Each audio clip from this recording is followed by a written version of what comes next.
Hi guys! So welcome back to our channel again. It's me, Deng Vlog. So for today's video, as you can see, nandito na naman tayo sa bukid.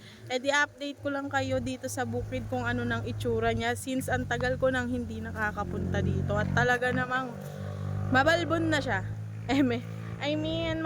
Madami na siyang pananim since nagtag-ulan, nag-init na, kaya ang dami ng pananim. So papakita ko kayo dito. Quick tour lang naman to guys, para naman makita nyo kung ano na yung lagay dito sa bukid ni Mang Andy at ni Nanay Rosie. So halika na. So guys, hindi na ako pupunta doon guys sa may dulo since ang layo at sobrang init nga. Pero ganyan na nga ang itsura niya. As you can see, madamo na siya.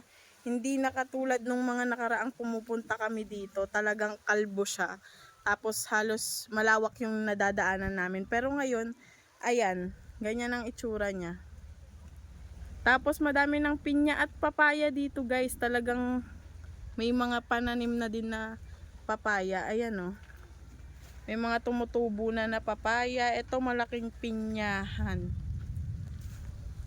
Tsaka isa pa guys, merong bagong tanim dito. Wala pa to nung mga last month na pumupunta kami dito. Talagang as in bago lang to. Ayan guys, ito yung papunta sa kubo ni Mang Andy. As you can see, nung nagpupunta tayo dito, wala pa to. Pero ngayon, ayan, may pananim na. Guess what guys, kung ano yan, kasi hindi ko naman alam, hindi naman ako maalam sa mga pananim. Pero ayan siya. Hanggang unahan yan, dun guys, sa may kalsada. Ayan, ang dami. Ang daming bago.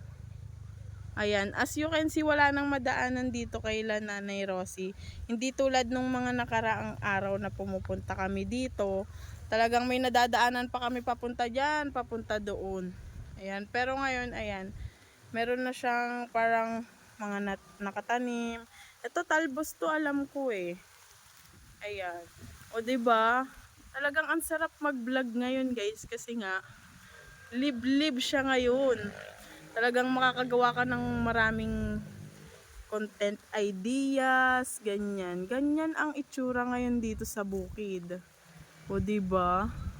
Sobrang peaceful talaga. At sobrang sarap ng hangin.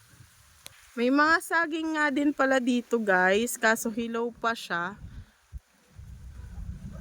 Mulberry guys. May mulberry dito. Ayan, kaso ubos na yung mulberry, konti na lang siya. Doon sa unahan merong mulberry doon. Ayan, meron dyang mulberry. Pupuntahan natin yan guys. Wait lang. Sobrang lakas ng hangin. Talaga.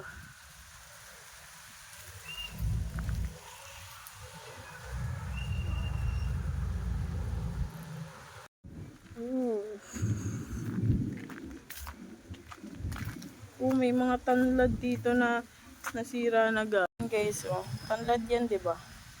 Kaso binunot na. Nag-iisipan ko guys kung kukuha tayo ng talbos or wag na lang siguro. Ewan ko. Guys, mag-ikot-ikot pa tayo dito, baka may makita pa tayo dito. Ayan. Ito yung mga mulberry guys, papakita ko sa inyo. Ayan ang mulberry guys. Oh, 'di ba? Sabi ko sa inyo meron dito sa unahan eh. Kaso di pa siya red na red. Kaya ayan, di muna tayo kukuha ngayon. Babalikan na lang natin siya. Pero ito red na to. Ayan, madami oh. 'Di ba? Sobrang sarap niyan, matamis talaga pag ano, yung parang black na siya. Guys, may bagong tayong upuan nga din pala dito guys sa may puno ng suha. Ngayon lang din to, kaya nagulat kami pagkadating namin dito meron ng upuan.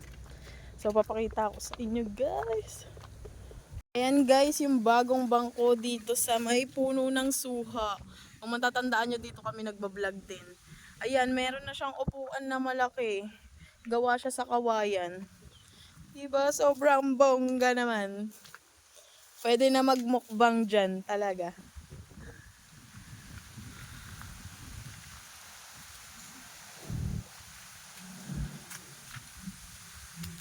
So guys, yun lang muna guys for today's video. Tulad nung sinabi ko, quick tour lang naman to. So, kung gusto nyo mapanood yung mga iba't ibang klaseng video, sobrang random ko na kung ano-ano nang ginagawa kong content. So, kung gusto nyo mapanood yan, subscribe nyo lang ako sa aking channel. Yun lang muna for today's video. Thanks for watching. Bye!